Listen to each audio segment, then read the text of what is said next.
Ukrainian soldiers rejoiced with residents in the streets of Kherson following the withdrawal of Russian forces, but authorities warn it's not safe yet. The US's climate envoy has addressed COP27 in Egypt as protesters outside demand the country does more for poorer nations already experiencing the impacts of climate change.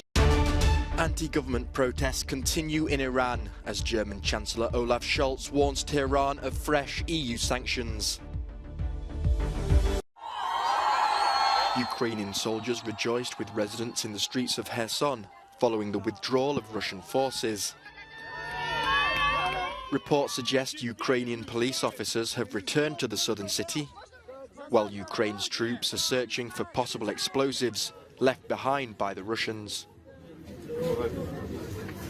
Authorities in Kherson have warned residents that it's still too dangerous to return to their homes just yet. Russia's defense ministry has released a video purportedly showing Russian servicemen undergoing intensive training in Belarus. Meanwhile, Belarusian border authorities have released footage which they claim shows Ukrainian officers planting mines close to the border between the two countries. Moscow announced last month that thousands of troops were to be stationed in Belarus, heightening fears of a fresh Russian offensive. A frosty pause in dialogue between China and the US on climate issues appears to be thawing ever so slightly at COP27 talks in Egypt. John Kerry, the top US climate negotiator, has met his Chinese counterpart at least 3 times. That the climate crisis is not a bilateral issue. And no country should, do anything except come to the table to help us solve a global crisis, an existential issue that involves every nation in the world, including our friends in China. So, we need to make this happen, and we're just sitting tight, and we'll see where we go. Demonstrators from African countries have marched outside the venue in Sharm el-Sheikh. In the first week of the summit, several world leaders have called for developed nations to spend much more to help developing countries already seeing the impacts of climate change.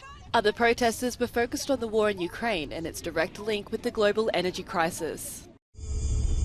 The Kurdish city of Saqqez in western Iran is on strike. It's the hometown of Mahsa Amini, who died in hospital after being arrested by the country's morality police. Her death sparked weeks of nationwide anti-government protests, the largest seen in Iran for decades. On Saturday, German Chancellor Olaf Scholz strongly criticised the Iranian government and promised fresh EU sanctions.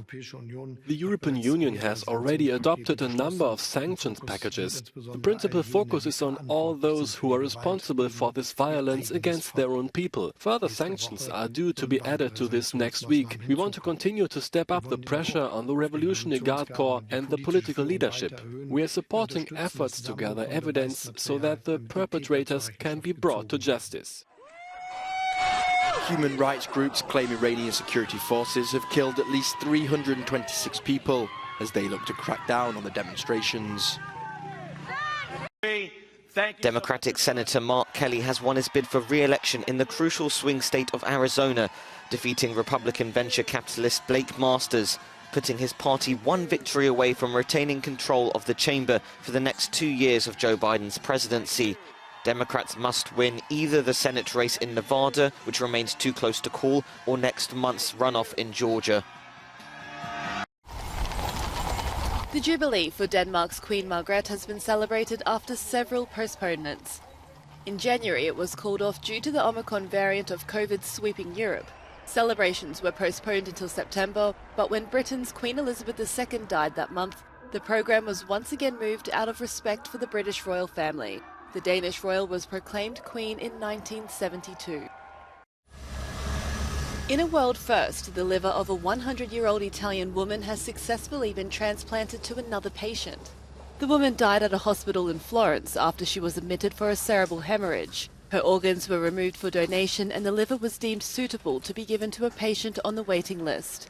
Doctors say the success means liver transplants from centenarians could become more common in the future.